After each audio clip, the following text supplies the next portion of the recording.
Dark room sir ಹಾಂ, ಇಲ್ಲಿ mushroom bag ರೆಡಿಯಾಗಿ 15ರಿಂದ 17 ದಿನದ ತನಕ ಈ ರೂಮ್ ಒಳಗೆ ರೆಡಿ ಆಗ್ತಾವೆ. ರೆಡಿಯಾಗಿ ಈ ಥರ ಫಾರ್ಮೇಷನ್ ಆಗ್ತದೆ. ಈ ಥರ ಪೂರ್ತಿ ವೈಟ್ ಕಲರ್ ಬಂದ್ಮೇಲೆ ಇದನ್ನೇನಿದ್ರೆ ನಾವು ಅಂದ್ರೆ ಕಟಾವಿಗೆ ರೆಡಿ ಆಗೈತಿ ಅಂತೇಳಿ ತಿಳ್ಕೊಳ್ಳೋದು ಪೂರ್ತಿ. ಫೈನಲ್ ಅಂದ್ರೆ ಇದೇನು ಇದೇನು ವೈಟ್ ಮೈಸಿಲಿಯಮ್ ಎಲ್ಲ ಕಾಣಿಸೋದಲ್ರಿ, ಇದೇನೂ ಇರಂಗಿಲ್ಲ. 15ರಿಂದ 17 ದಿನದ ತನಕ ಈ ತರ ಆಗೈತ್ರಿ ಬ್ಯಾಗ್. ಇದನ್ನ ಇನ್ನು ಇದಕ್ಕೇನೈತಿ ಸೆಂಟರ್ ಕಟ್ ಮಾಡಿ 2 ಪೀಸ್ ಮಾಡ್ತೀವಿ. ಪೀಸ್ ಮಾಡಿ ಇದ್ರೊಳಗೆ ಒಂದು ಅರ್ಧ ಇಂಚಿನಷ್ಟು ಮಣ್ಣು, 8 ಪೇಜ್ ಲೆವೆಲ್ ಜಾಸ್ತಿ ಇರುವಂತ ಮಣ್ಣು ಒಂದು ಅರ್ಧ ಇಂಚಿನಷ್ಟು ಹಾಕ್ತಿವಿ. 15 ದಿನಕ್ಕೆ ಮಣ್ಣು ಹಾಕಿದ್ದು 15ನೇ ದಿನಕ್ಕೆ ಇದ್ರೊಳಗೆ ಮಶ್ರೂಮ್ ಬರ್ತದೆ. ಇದು ಡಾರ್ಕ್ ರೂಮ್ ಇದು ಪೂರ್ತಿ ಕತ್ತಲ ಕೋಣೆ ಒಳಗೆ ಇಡ್ಬೇಕು. ಕತ್ತಲ ಕೋಣೆ ಅಂತಂದ್ರೆ ಬೆಳಕಿನ ಅವಶ್ಯಕತೆ ಇಲ್ಲ, ಅದಕ್ಕೆ ಕತ್ತಲ ಕೋಣೆ ಅಂತ. ಇಲ್ಲಿ 15 ದಿನದ ಪ್ರೊಸೆಸ್ ಇಲ್ಲಿ ಇರ್ತದ್ರಿ. ಇದಕ್ಕೇನೋ ಕೆಲಸ ಇರಂಗಿಲ್ಲ. ಒಂದ್ಸತಿ ನಾವು ಪ್ಯಾಕ್ ಮಾಡಿ ಇಟ್ಟಿವಿ ಅಂತಂದ್ರೆ 28 ಡಿಗ್ರಿ ಟೆಂಪರೇಚರ್ ಮೇಲೆ ಇರಬೇಕು. 28 ಮೇಲೆ ಇರಬೇಕು, ಅಂದ್ರೆ 35 ಒಳಗಿರ್ಬೇಕು. ನಾನು ಹುಟ್ಟಿರೋದು ಜಮಖಂಡಿನೇ, ಮತ್ತೆ ನಾನು PUC ಮನುಷ್ಯ. ನಮ್ಗೇನು ವಿದ್ವಾನ್ ಅಲ್ಲ, ಹಂಗೇನು ಡಬಲ್ ಡಿಗ್ರಿ ಏನು ಇಲ್ಲ ಏನ್ರಿ. ಮತ್ತೆ ಈಗ ಕೆಲವೊಂದು ರೈತರು ಏನಾಕತ್ತಂದ್ರೆ ಲಕ್ಷ ಗಂಟ್ಲೆ ಇದು ಹಾಕ್ತಾರ, ಏನೋ ಹೊಲದಾಗ ಏನೋ ಕೈಲಿ ಹಾಕ್ತಾರ, ಬೆಳಿನ ಬರಂಗಿಲ್ಲ. ಅದ್ರ ಬಗ್ಗೆ ನೀವೇನು ಹೇಳ್ತೀರಿ? ರೈತನ ಬಗ್ಗೆ ಹೇಳ್ಬೇಕಂದ್ರೆ ಅವನ ಪರಿಸ್ಥಿತಿ ಚೆನ್ನಾಗಿಲ್ಲ. ಆದ್ರೂ ಇವತ್ತಲ್ಲ ನಾಳೆ ನೀವೆಷ್ಟು ರೈತರಿಗೆ ಅನ್ಯಾಯ ಮಾಡ್ತಿರಲ್ಲ, ಅವ್ರಿಗೆ ಯಾರಿಗೂ ಉಳ್ಗಾಲಿಲ್ಲ, ಯಾವ ಸರ್ಕಾರಕ್ಕೂ ಉಳ್ಗಾಲಿಲ್ಲ. ರೈತರಿಗೆ ಅನ್ಯಾಯ ಮಾಡಿದವ್ರು ರೈತರನ್ನ ಯಾವಾಗ ಮ್ಯಾಲ ಎತ್ತತೀರಿ ಅವಾಗ ನಿಮಗ್ ಊಟ ಸಿಗುತ್ತದ. ರೈತ ಎಲ್ಲ ಮನಸ್ಸು ಮಾಡಿ 1-2 ತಿಂಗಳು ಎಲ್ಲ ಬೆಳೆದದ್ ಕಳ್ಸೋದ್ ಬಂದ್ ಮಾಡ್ರಿ, ಏನ್ ರೊಕ್ಕ ತಿಂತೀವೇನ್ ನಾವು?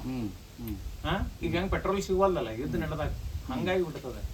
ಯಾಕಂದ್ರೆ ಜೈ ಜವಾನ್ ಜೈ ಕಿಸಾನ್ ಅಂತ ನಾವೇನ್ ಹೇಳಿವಲ್ಲ, ಅಲ್ಲಿ ಜವಾನನಿಗೆ ಏನೋ ಒಂದು ಬೆಲೆ ಅದ, ಇಲ್ಲಿ ಕಿಸಾನಿಗೂ ಬರ್ಬೇಕ್ರಿ.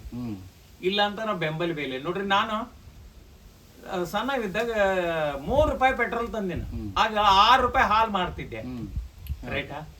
ಆದ್ರೆ ಇವಾಗ 60 ರೂಪಾಯಿ ಹಾಲ್ ಐತಿ, 120 ರೂಪಾಯಿ ಪೆಟ್ರೋಲ್ ಐತಿ. ಅಂದ್ರೆ ರೈತನ ಬೆಲೆಗೆ ಬೆಂಬಲ.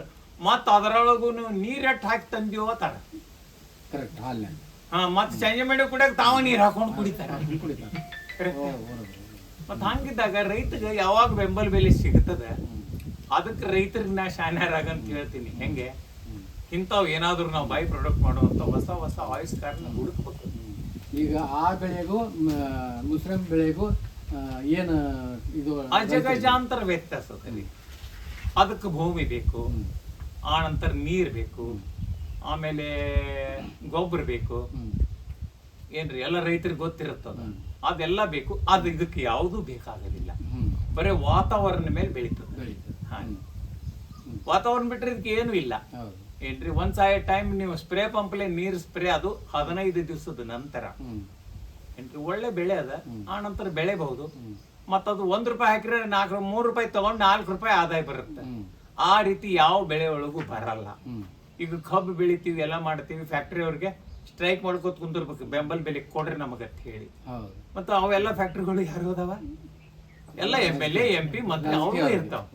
ಮತ್ತ ಅವ್ರನ್ನ ನಾವು ಅಳಗಾಡ್ಸ್ಲಿಕ್ಕೆ ಆಗತ್ತೇನ್ರಿ? ಇಂಥದ್ ಏನಾರ ಮಾಡಿ ಅಳಗಾಡಿಸ್ಬೇಕು ನಾವು ಏನ್ರಿ. ಇದಕ್ ನಾವು ಸಡ್ ಹೊಡಿತೀವಿ, ಬರ್ರಿ ಯಾರು ಬರೋರು ಬರ್ರಿ, ಇದಕ್ ಬರ್ರಿ ಕಾಂಪಿಟೇಷನ್ ಮಾಡ್ರಿ.